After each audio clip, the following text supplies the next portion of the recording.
All right, so I'm going to be reading Elisha's final prophecy and death. Brush my hair, but it still looks crazy. Like, took a shower last night and then I went to bed, so I think that's why it's a little cuckoo.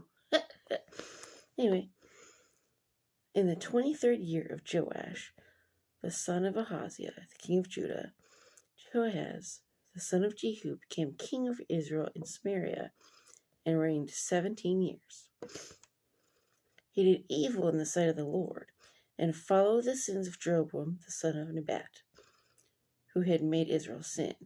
He did not depart from them. So here he is, just doing the worst. Then the Lord gave Israel a deliverer, so that they escaped from under the hand of the Syrians, and the children of Israel dwelt in their tents as before.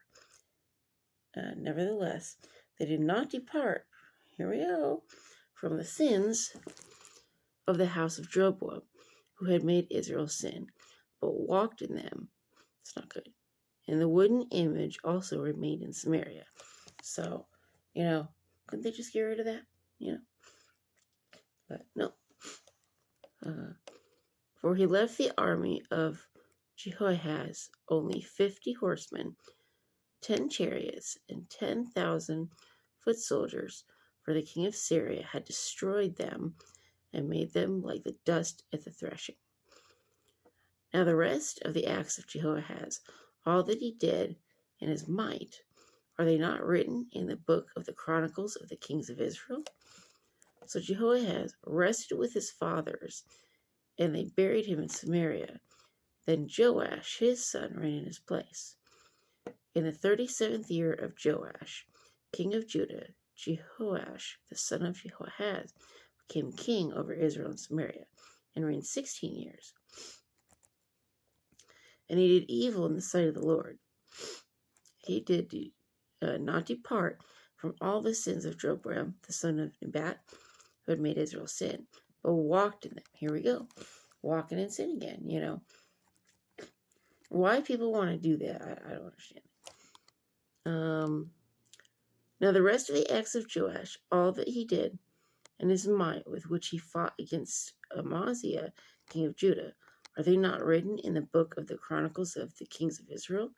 So Joash rested with his fathers.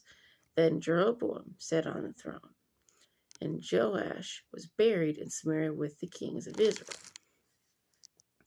Elisha had become sick with the illness of which he would die. So he's terminally ill, okay? Then Joash, king of Israel, came down to him and wept over his face. So he's pretty upset. And said, "Oh, my father, the chariots of Israel and their horsemen."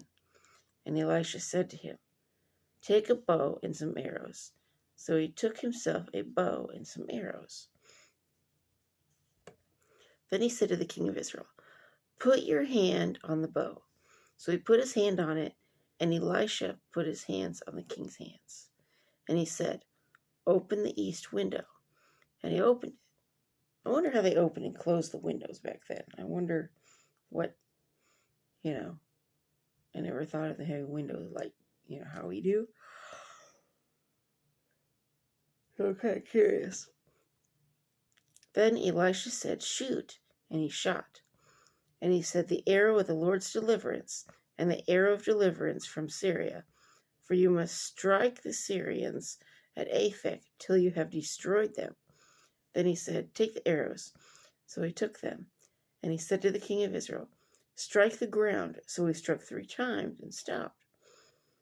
And the man of God was angry with him and said, "You should have struck 5 or 6 times. Then you would have struck Syria till you had destroyed it. But now you will strike Syria only 3 times. So, me, I would have only did it once because somebody said strike the ground. They don't say how many times. I would just be like, whack. It's like, I'd have to say, like, strike it so many times, more specific than, So he would have been really mad at me. Then Elisha died, and they buried him. And the raiding bands from Moab invaded the land in the spring of the year. So it was, I better throw my Harvey outside a minute. So it was, as they were burying a man, that suddenly they spied a band of raiders, and they put the man in the tomb of Elisha. And when the man was let down and touched the bones of Elisha, he revived and stood on his feet. Can you imagine touching the bones of Elisha? So Elisha's been dead for a while because you're touching his bones. Okay, I mean that's pretty amazing. And Hazael, king of Syria, oppressed Israel all the days of Jehoahaz. But the Lord was gracious to them, and had compassion on them, and regarded them because of his covenant with Abraham, Isaac, and Jacob. So even though they're messing up, he made a covenant how many years ago? So he's keeping that. Okay? God keeps his covenant. And would not yet destroy them or cast them from his presence. Harvey, give Mommy a minute. Now Hazael, king of Syria, died. Then Ben-Hadad his son reigned in his place. And Jehoash, the son of Jehoahaz, recaptured from the hand of Ben-Hadad, the son of Hazael, the cities which he had taken out of the hand of Jehoahaz his father by war. 3 times Joash defeated him and recaptured the cities of Israel. So like he said, 3 times. So, it happens. So now he's king. Right now, everything's going good. Israel's been delivered. So we're going to see what's going to happen next. So, thumbs up, like, and subscribe.